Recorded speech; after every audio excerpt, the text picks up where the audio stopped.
Buenas noches, mis queridos hermanos en la fe, que la familia de Dios se encuentre bendecida, gozando de la presencia del Espíritu Santo, también de la gracia de nuestro Señor Jesucristo y también de los cuidados de nuestro Padre Celestial que mora en los cielos. Un placer saludarles, aunque sea por este medio, y la alegría en mi corazón de saber de que hay personas, mis hermanos, que siguen siendo receptivos al mensaje de la palabra de Dios.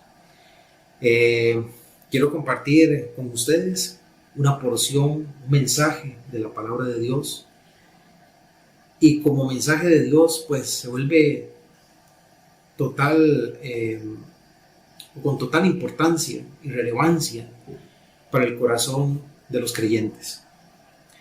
Y en estos tiempos que pareciera que las cosas se iban a poner normales y que vemos que surgen cada día cosas nuevas que generan más y más preocupación, es importante hablar de la actitud del cristiano ante la crisis. Es importante saber lo que estamos sintiendo en el corazón, en nuestra mente, cuando estamos en medio de la crisis. Tenemos crisis económica, tenemos crisis en la salud, tenemos crisis a nivel país, en diferentes sectores.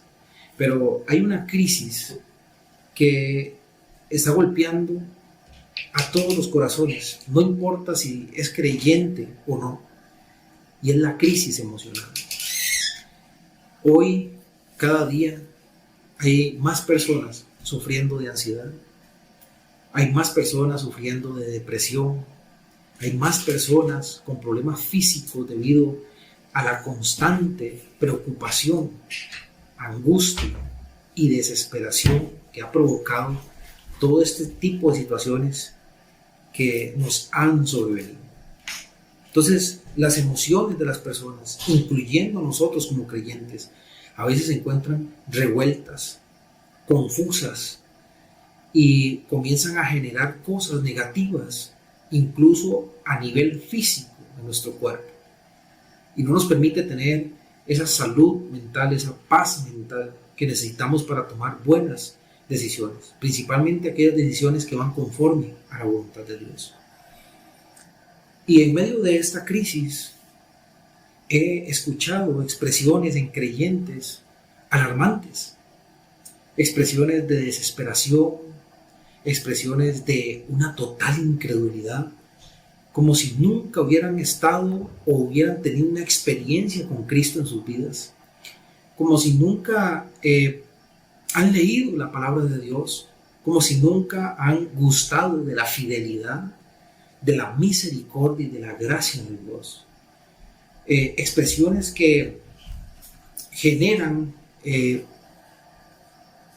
pues cierto desatino, ¿verdad?, en la vida de las personas y de las personas que alrededor las escuchamos, ¿verdad? Es normal en medio de una crisis sentir temor. Es normal en medio de una crisis preocuparse, pues mientras estemos en este cuerpo, esas reacciones son naturales en nosotros. Ocurren de manera a veces involuntaria. Lo que no es normal es cuando yo caigo en incredulidad. Lo que no es normal es cuando yo caigo en renegar a Dios. Lo que no es normal es cuando mi preocupación cae en una ansiedad, en una preocupación angustiosa, como si todo estuviera perdido, como si no tuviéramos salida, como si no tendríamos salvación, como si nadie estuviera con nosotros. Y expresar que Dios no nos ayuda, que Dios no nos escucha, que porque Dios permite estas cosas, pues son expresiones terribles que están surgiendo en los labios, y como dice la escritura, de la abundancia del corazón abre la boca. Surgen también del corazón del creyente en este tiempo de crisis, y eso es lo que no es correcto. Cuando uno pasa de la preocupación normal, del temor normal, de las circunstancias de la vida, a pasar a la ansiedad, pasar a la desesperación, a palabras desenfrenadas, palabras precipitadas, incluso casi ofensivas delante de Dios, eso tiene un nombre, y es justamente lo que vamos a estudiar a través de la palabra de Dios, porque a veces creemos que expresarnos así es normal, porque somos seres humanos, porque también sufrimos, porque también nos duelen, porque también nos afecta la parte económica, nos afecta la parte de la salud. Esas expresiones así a ese nivel, esas preocupaciones así en ese nivel, no son normales, hermano. No son correctas ni siquiera delante de Dios. Y para que puedan entender por qué no son normales, porque no son correctas, es porque Dios está con nosotros. Y mientras Él esté con nosotros, el expresarse así, pues es ofensivo para Él. Y lo vamos a ver a través de un hecho.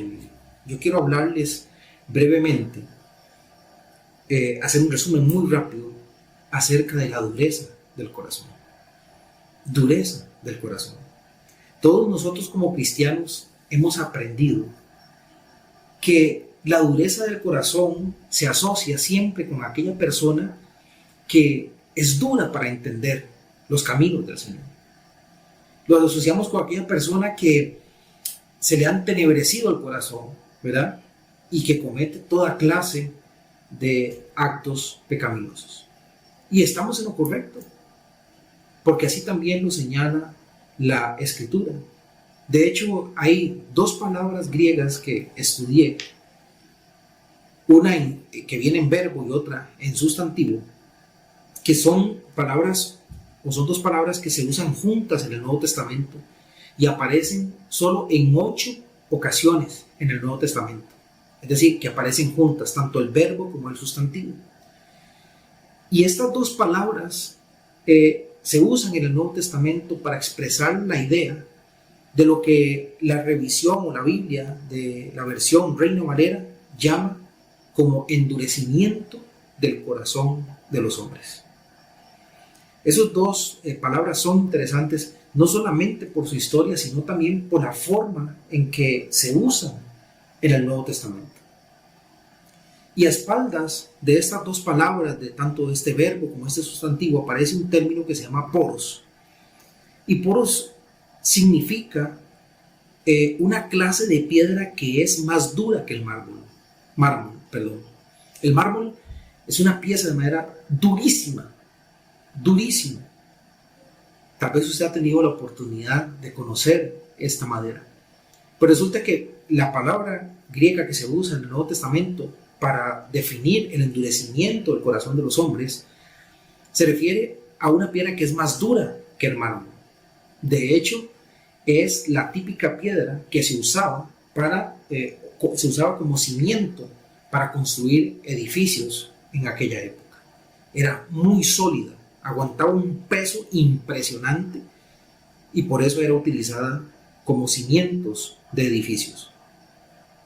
Y médicamente, esta palabra poros significa esa piedra yesosa que se forma en las articulaciones y paraliza la acción. Porosis alude al proceso de formación de un callo en la juntura de los huesos que se han unido tras haberse fracturado. No es el típico callo, ¿verdad?, que se le hace a uno cuando uno no tiene mucha experiencia en agarrar una pala, ¿verdad?, y se forma un callo en la piel. No es ese tipo de callo.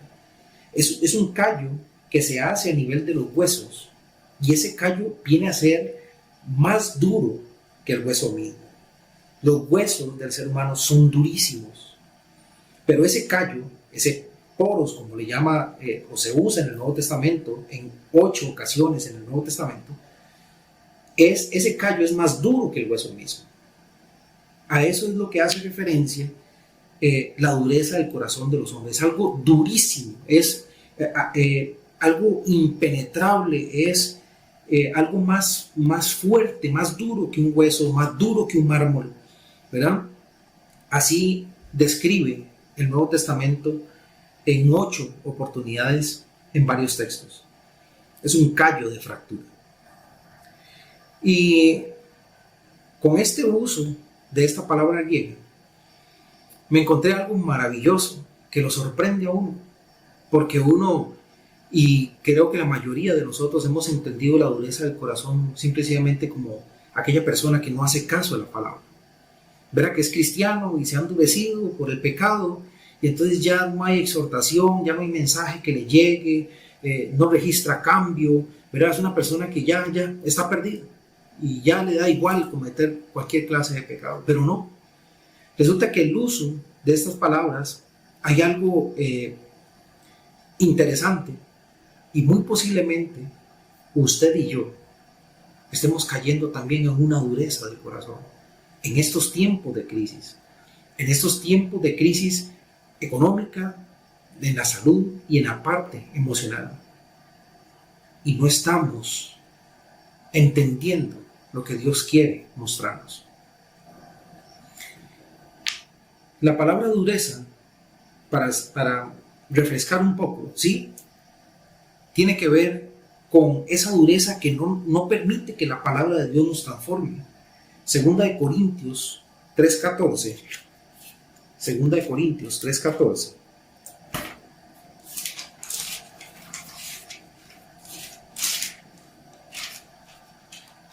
Dice, pero el entendimiento de ellos se embotó, porque hasta el día de hoy, cuando leen el antiguo pacto, les queda el mismo velo no descubierto, el cual por Cristo es quitado.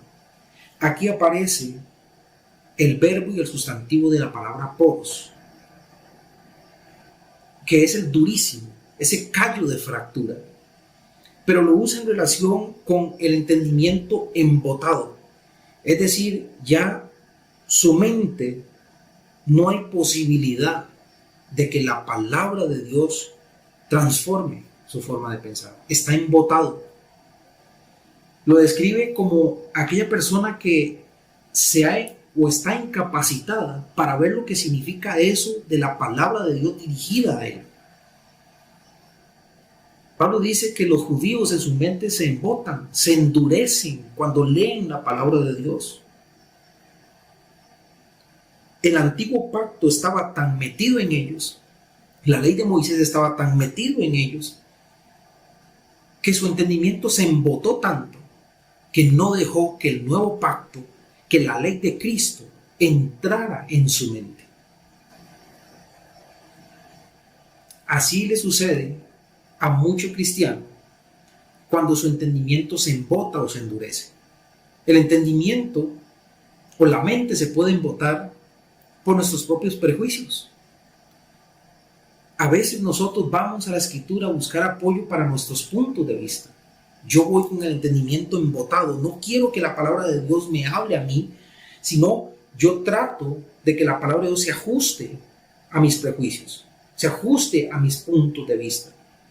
Entonces, por más verdad que yo lea de la palabra de Dios, no me va a transformar, porque mi entendimiento está embotado, está endurecido. Nos embotamos o nos endurecemos en nuestro entendimiento, en nuestra mente, también por nuestras ilusiones. Deseamos ver en la palabra de Dios solo cosas buenas, y entonces nuestro entendimiento va solo sobre esa línea. Yo quiero escuchar solo pasajes de amor, de misericordia, de prosperidad. Pero cuando me hablan de pecado, de cambio, de sacrificio, de negarme a mí mismo, mi entendimiento está embotado, está endurecido. No hay forma de que penetren esos pasajes, no hay forma de que penetre esa palabra en mi vida para cambiarme. Pero todo lo demás es bienvenido. Nos embotamos o nos endurecemos en nuestro entendimiento también por nuestras propias ideas. Nosotros tenemos muchas cosas en nuestra mente y prácticas que hacemos y creemos que es de acuerdo a la palabra de Dios. Y cuando alguien nos muestra por medio de la palabra de Dios que no son correctas, entonces esa palabra ya no es para nosotros. ¿Por qué? Porque tengo el entendimiento, mi mente está embotada. Así es como se usa el endurecimiento del corazón de los hombres. Y todos nosotros lo hemos aprendido así. La dureza del corazón es aquella mente, aquel corazón que está embotado, que es duro y no deja que la palabra de Dios transforme o cambie su vida. Porque está lleno de prejuicios, porque está lleno de ilusiones, porque está lleno de sus propias ideas, de sus propios juicios. Y eso es correcto, eso es verdad. También la palabra dureza es aquella que menciona Efesios 4, 18 al 19. Efesios 4, 18 al 19, que dice así: teniendo el entendimiento entenebrecido, ajenos de la vida de Dios por la ignorancia que en ellos hay, esa ignorancia voluntaria, por la dureza de su corazón, los cuales, después de que perdieron toda sensibilidad, se entregaron a la lascivia para cometer con avidez toda clase de impureza. Y ahí aparecen estas dos palabras, el verbo y el sustantivo, de poros, diciendo que cuando uno tiene el entendimiento entenebrecido, ha perdido toda sensibilidad. Y usted y yo hemos aprendido que la dureza de corazón provoca esas cosas. La dureza de corazón me hace perder a mí toda sensibilidad para después cometer, dice, con toda vivez, toda clase de impurezas. Es decir, ya no hay aquel dolor por cometer el pecado. Ya no hay aquella preocupación por buscar enmendar el error, aquella falla que tuve ese día, y buscar el arrepentimiento.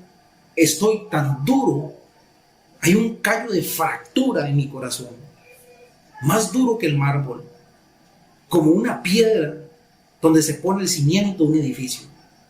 Me he puesto tan duro que ya la exhortación, el pecado, si hice daño o no, si hay consecuencias negativas o no, ya no me afectan, ya no me preocupan, ya no me generan ninguna clase de preocupación espiritual.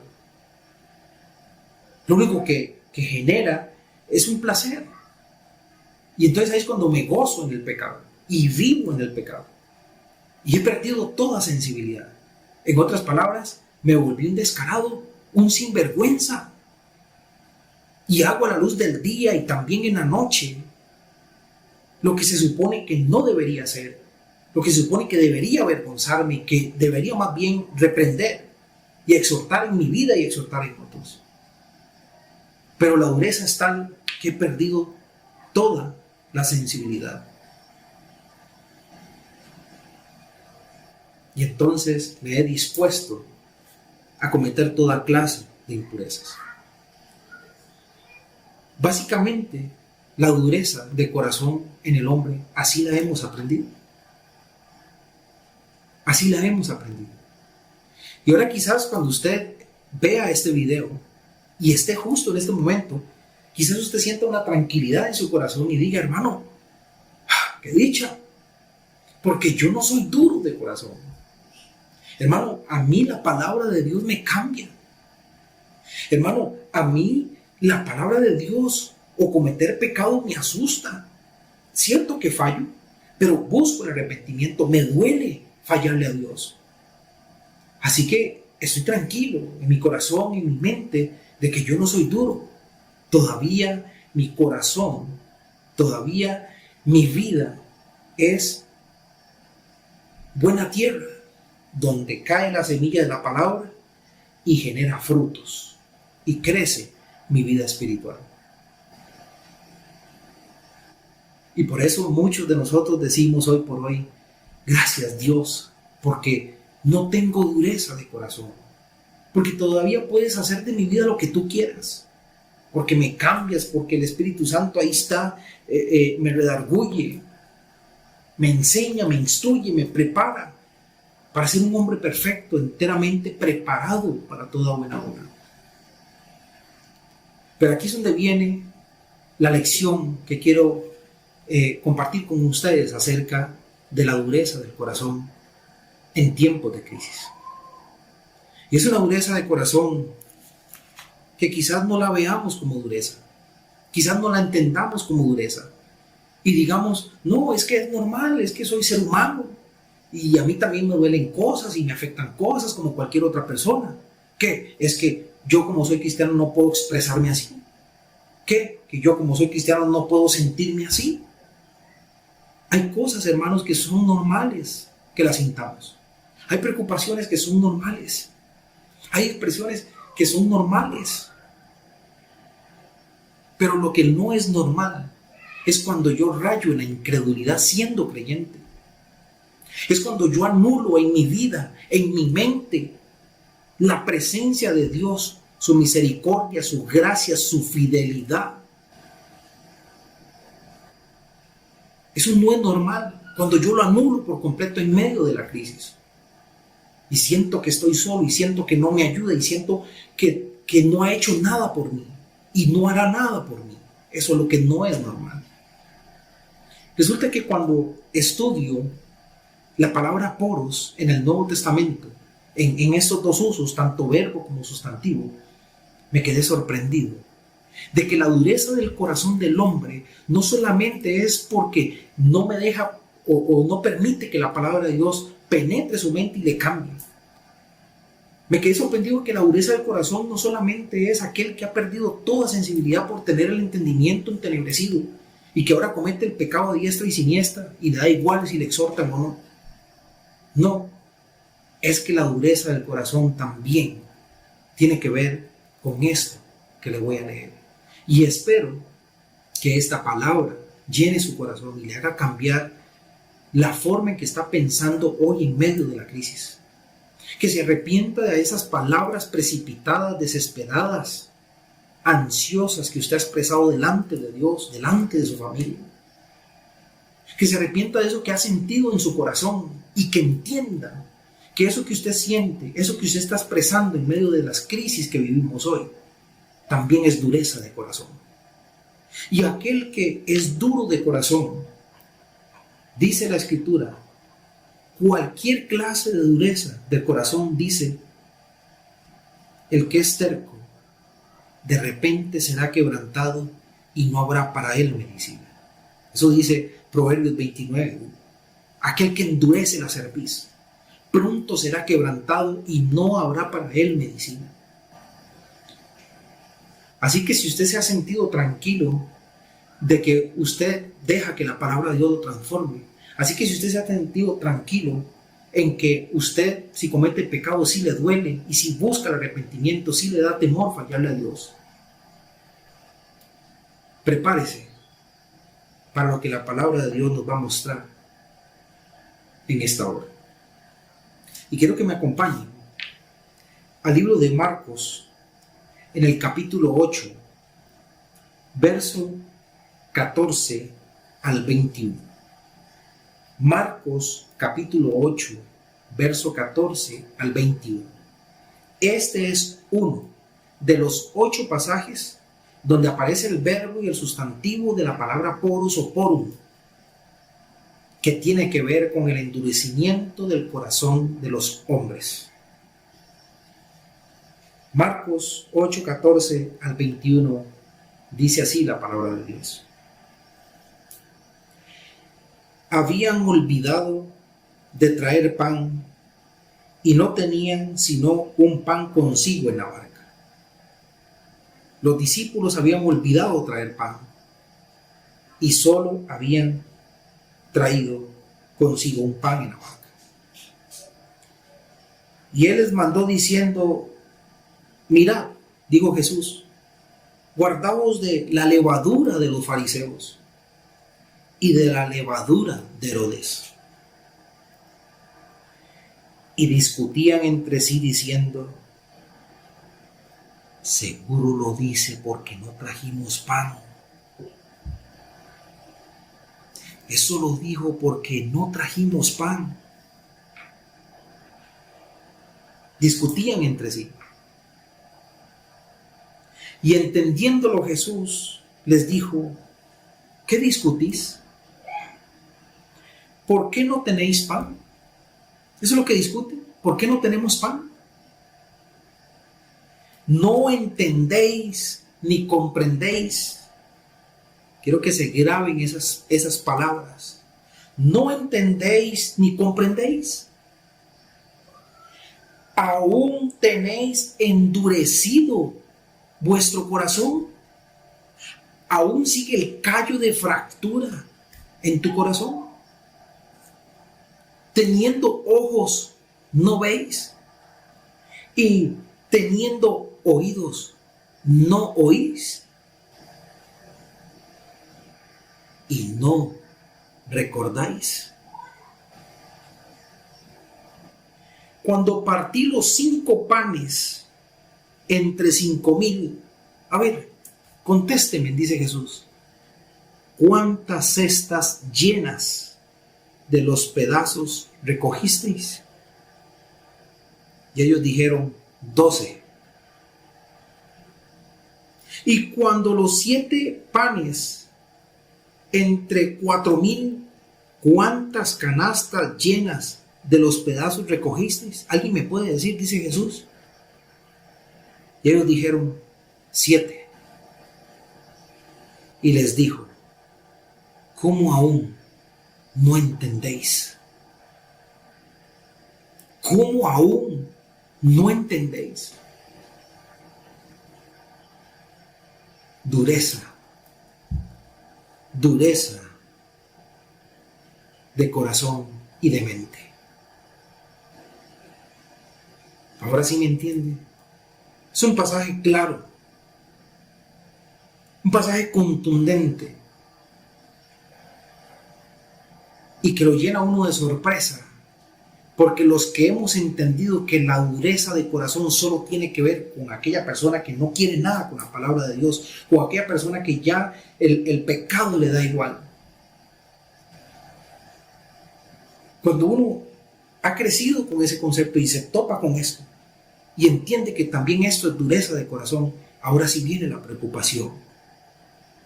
Y en estos tiempos de pandemia, en estos tiempos de crisis, en este tiempo de aflicción, de crisis financiera, de crisis en la salud, de la crisis en la emoción,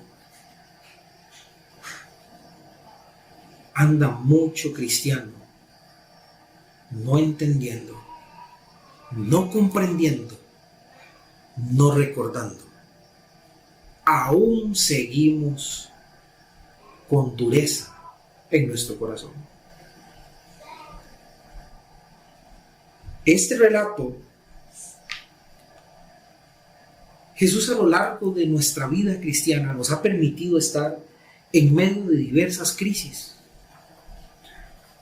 Esto que vivimos hoy sí, pues quizás en cierta medida supera muchas de las otras crisis. Pero nosotros siempre hemos estado en crisis de alguna u otra manera a lo largo de nuestra vida. Y en medio de esas crisis y en medio de todas esas aflicciones, el que es creyente ha podido ver la mano poderosa de Dios. Porque Dios hasta el día de hoy ha cumplido aquellas palabras del siervo David cuando dijo: no hay justo desamparado, ni he visto a su descendencia mendigando pan.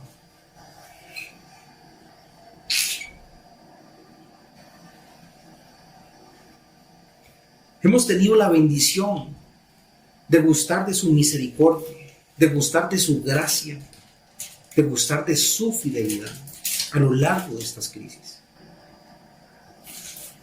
Pero hay creyentes que en esas crisis no comprenden, que en medio de esas crisis no entienden, que en medio de esas crisis no recuerdan lo grande y maravilloso que ha sido Dios con ellos, de cómo los ha librado, de cómo los ha salvado, de cómo les ha ayudado.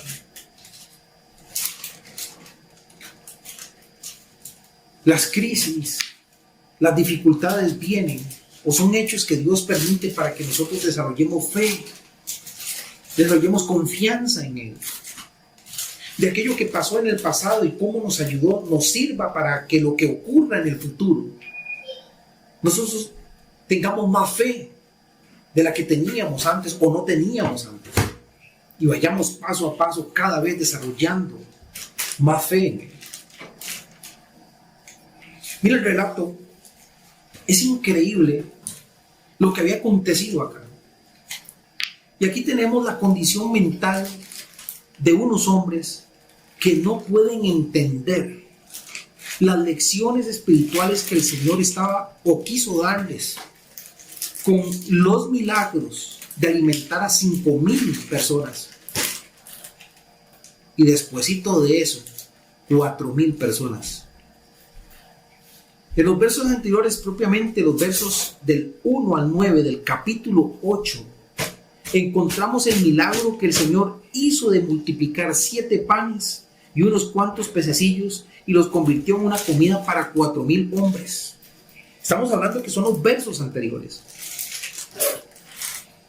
Y dice que más atrás en el capítulo 6 de Marcos se encuentra cómo Dios alimentó a 5,000 hombres realizando el mismo milagro de multiplicar peces, panes y peces. El mismo milagro. Así que vienen de un milagro de alimentar 5,000 personas con unos cuantos panes y unos cuantos peces.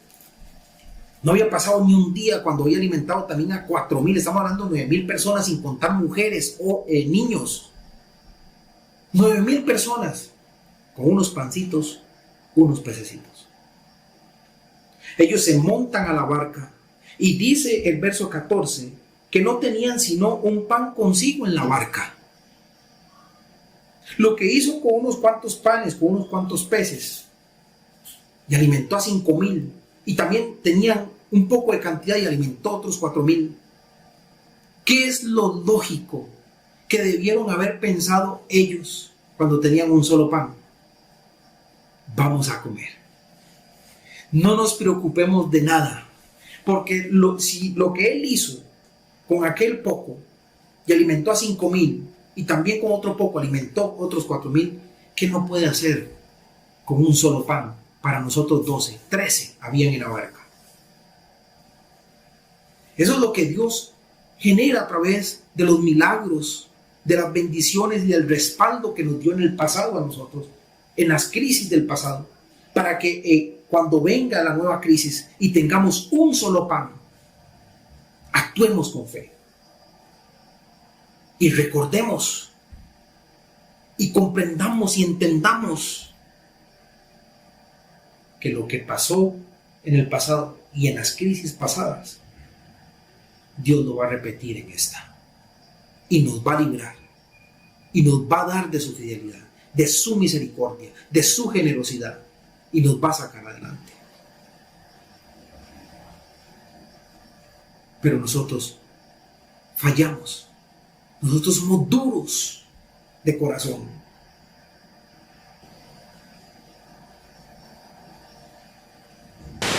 Jesús quiere avanzar en otros temas con nosotros.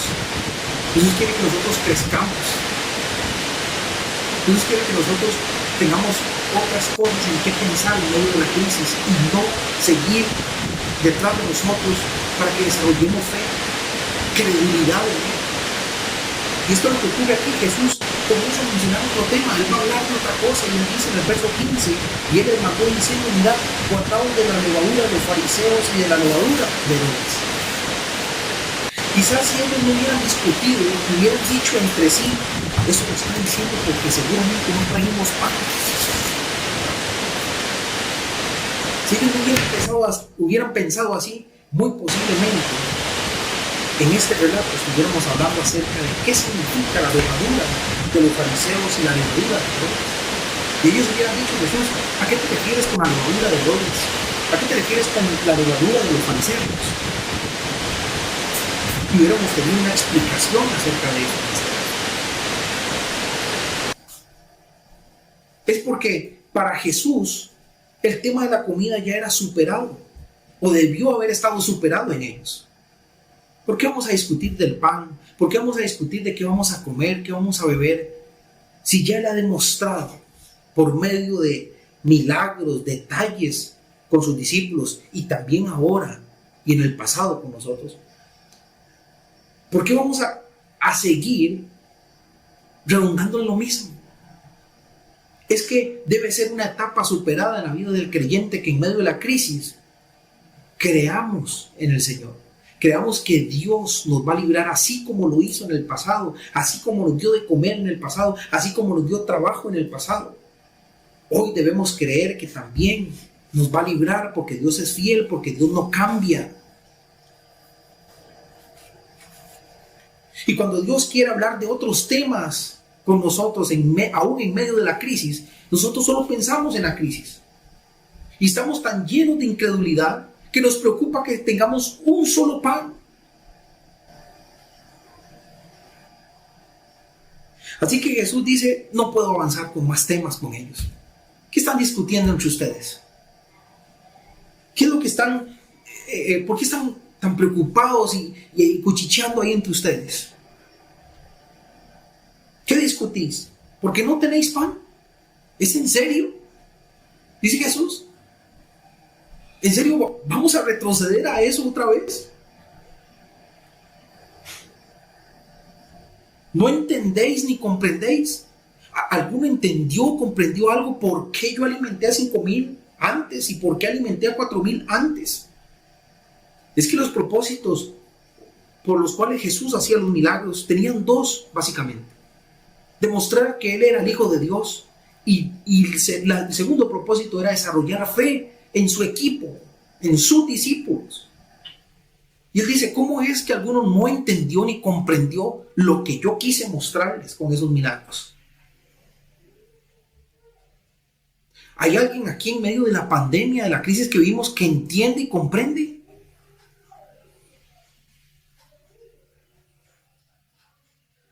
¿Aún tenéis endurecido vuestro corazón? Solo porque usted le duele cometer pecado y busca arrepentimiento, solo porque usted sí deja que la palabra de Dios lo transforme, usted cree que usted no es duro de corazón. Es que uno también es duro de corazón cuando duda en medio de la prueba. Uno es duro de corazón cuando no comprende, cuando no entiende, cuando sigue discutiendo y redundando en lo mismo. Viene la crisis y viene la falta de fe. Viene otra crisis y viene la falta de fe. No importa cuántas veces Dios lo haya salvado, no importa cuántas veces Dios le haya librado, seguimos redundando en lo mismo. Y Dios quiere hablar de otros temas en nuestra vida, quiere enseñarnos otras cosas en la vida y nosotros para atrás. Y Jesús tiene que retroceder otra vez para enseñarnos cómo hay que creer en Jesús. No puede ser. No puede ser, mis queridos hermanos. Teniendo ojos no veis. Es que la dureza de corazón provoca una ceguera, provoca una sordera. Parece que nunca vimos milagros en nuestra vida de parte de Dios. Parece que nunca vimos cómo nos redimió, nos sacó de la crisis anterior. Estamos sordos, estamos ciegos.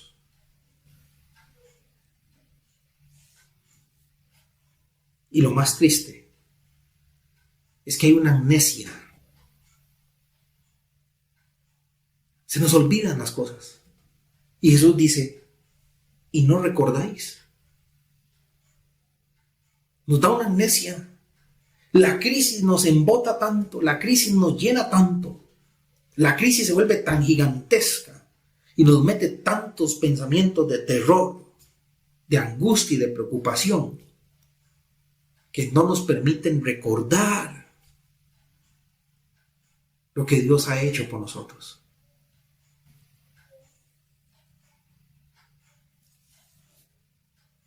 Y Jesús tiene que retroceder a recordar. Cuando partí los 5 panes entre 5,000, ¿cuántas cestas llenas de los pedazos recogiste? 12. Y cuando los 7 panes entre 4,000, ¿cuántas canastas llenas de los pedazos recogiste? Ellos dijeron 7. Hoy Jesús quiere hacernos una pregunta a usted y a mí. En las crisis anteriores, ¿cuántas veces faltó el alimento? En las crisis anteriores, ¿cuántas veces faltó la oportunidad de ir a buscar, obtener el sustento para nuestra familia? En las crisis anteriores, ¿cuántas veces nos abandonó?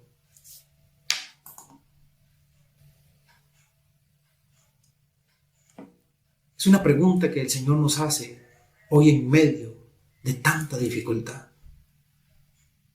¿Por qué andamos tan amedrentados, tan ansiosos, tan preocupados y expresando palabras de incredulidad, como si nunca hubiéramos estado o gustado de la fidelidad y del respaldo de Dios?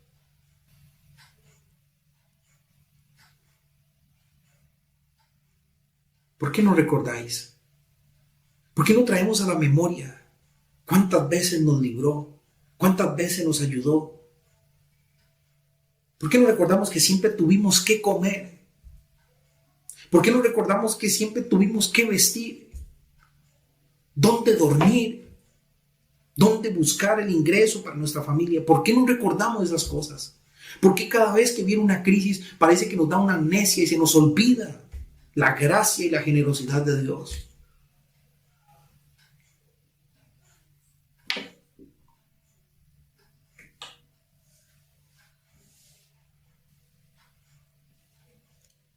Y les dijo: ¿cómo aún no entendéis?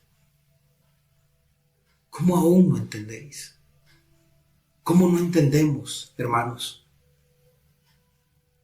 lo que Dios quiere decirnos a través de las crisis y lo que nos quiere decir a través de la forma en que nos ayudó? Porque Él nos ayuda porque nos ama, nos ayuda porque tiene misericordia, pero también nos ayuda para que desarrollemos fe, para que más adelante, cuando venga otra crisis, creamos que Dios nos va a librar, que pronunciemos palabras de fe, de credulidad, y en vez de estarnos quejando y en vez de estar señalando y diciendo palabras de angustia y de ansiedad, alabemos y glorifiquemos el nombre de Dios aún en medio de la prueba, y que demos gracias por todo lo que tenemos, que quizás hay más otras cosas que deseamos, pero no las tenemos porque estamos en medio de una situación difícil. Ser agradecidos, palabras de agradecimiento, palabras de alabanza, palabras de gozo.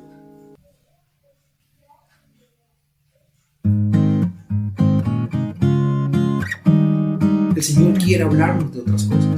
El Señor quiere que crezcamos en otras cosas. No es posible que cada vez que venga una prueba Él tenga que retroceder. Él quería hablar de la levadura de los fariseos y de Herodes, y no lo dejaron.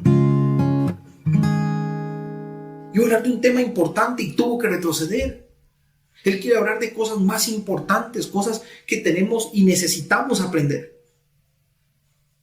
Pero no es posible que Él tenga que retrocederse cada vez que venga una crisis a tratar de desarrollar fe en personas que se supone somos creyentes de Dios. Cuando uno actúa con incredulidad en medio de la crisis y su preocupación pasa a una preocupación ansiosa y sus palabras pasan casi a una ofensa, a una blasfemia delante de Dios, cuando su temor pasa ya a una desesperación, hermano, su corazón se ha endurecido. Usted tiene un callo de fractura en su corazón, en su mente. Está ciego, no ve. Está sordo, no recuerda, no entiende, no comprende. Y la dureza de corazón, dice, lo lleva a uno al quebranto. Y no hay para nosotros medicina. Por eso es que hay mucho creyente que no se ha curado de eso. Porque cada vez que viene la crisis es una renegadera. Palabras de falta de fe, acciones de falta de fe. Un pánico, una angustia, como si Dios no estuviera con él o como si en el pasado nunca le hubiera ayudado.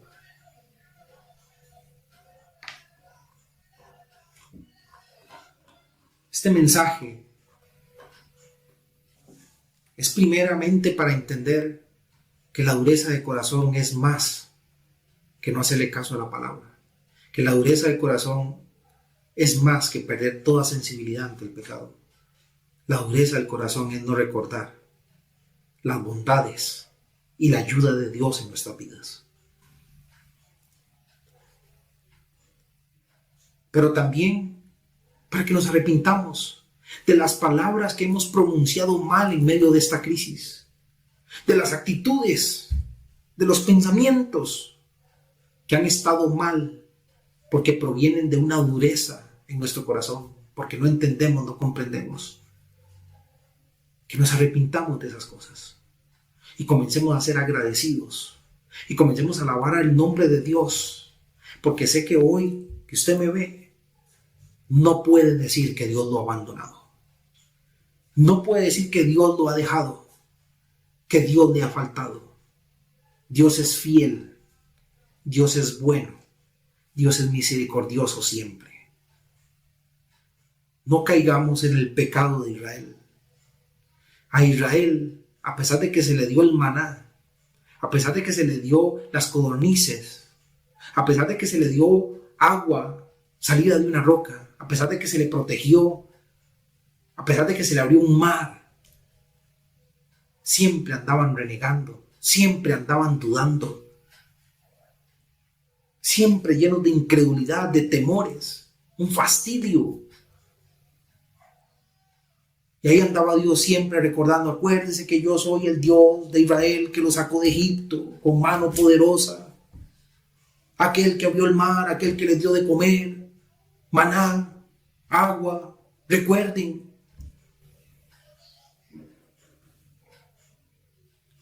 No caigamos en el pecado de Israel. Dice la Escritura en Hebreos capítulo 3 lo siguiente: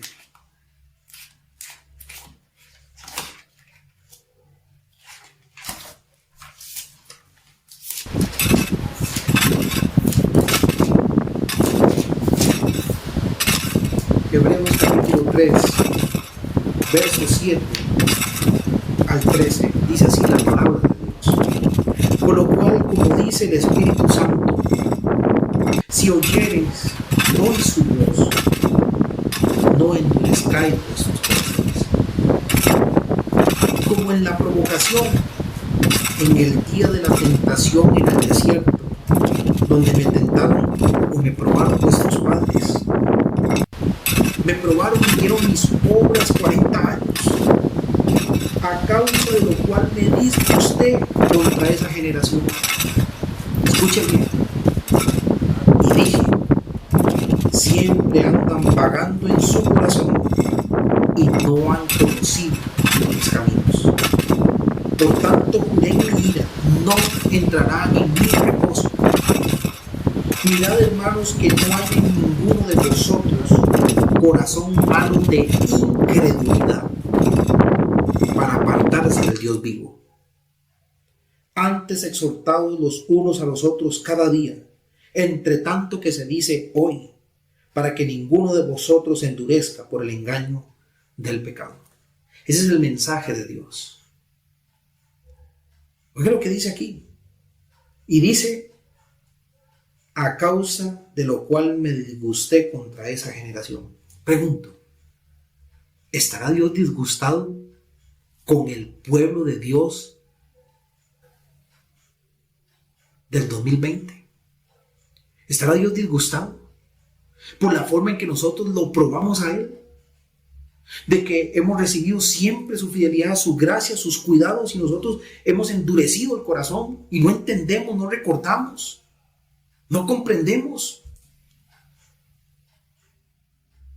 Créame que si usted es de ese cristiano, Dios está disgustado con usted. Así como se disgustó con Israel, también está disgustado con usted, conmigo, con el pueblo de Dios del 2020. Y Él dijo: siempre andan vagando en su corazón y no han conocido mis caminos. Una persona que anda en incredulidad y que no logra ver los milagros de Dios a través o en las crisis del pasado, y sigue en la crisis, en lo mismo. Ahí anda vagando siempre en su corazón, siempre. Israel siempre fue el mismo, siempre con la duda, siempre con la murmuración, siempre renegando, siempre olvidando las maravillas de Dios. Y así podemos andar usted y yo vagando siempre. Cada vez que viene una crisis allá en el corazón. Las personas o los cristianos que son así no han conocido los caminos de Dios. Y vienen consecuencias. Israel no entró en el reposo. ¿Qué consecuencia tendremos usted y yo? ¿Qué consecuencia tendremos usted y yo? Que ninguno de nosotros, hermanos, o que no haya en nosotros ningún corazón malo de incredulidad para apartarse del Dios vivo. Cuidemos nuestras palabras, cuidemos nuestros pensamientos, cuidemos lo que sentimos, cuidemos nuestros sentimientos en medio de la crisis. Y comencemos a comprender, y comencemos a entender, y comencemos a recordar lo maravilloso que Dios ha sido con nosotros. Y que de unos cuantos pedazos de pan, de unos cuantos pececillos, nos ha dado de comer y hemos tenido hasta más. Porque somos bendecidos por la gracia y la misericordia de Dios. Quite la dureza de su corazón y empiece a recordar y llénese de gozo y alabe y glorifique el nombre de Dios.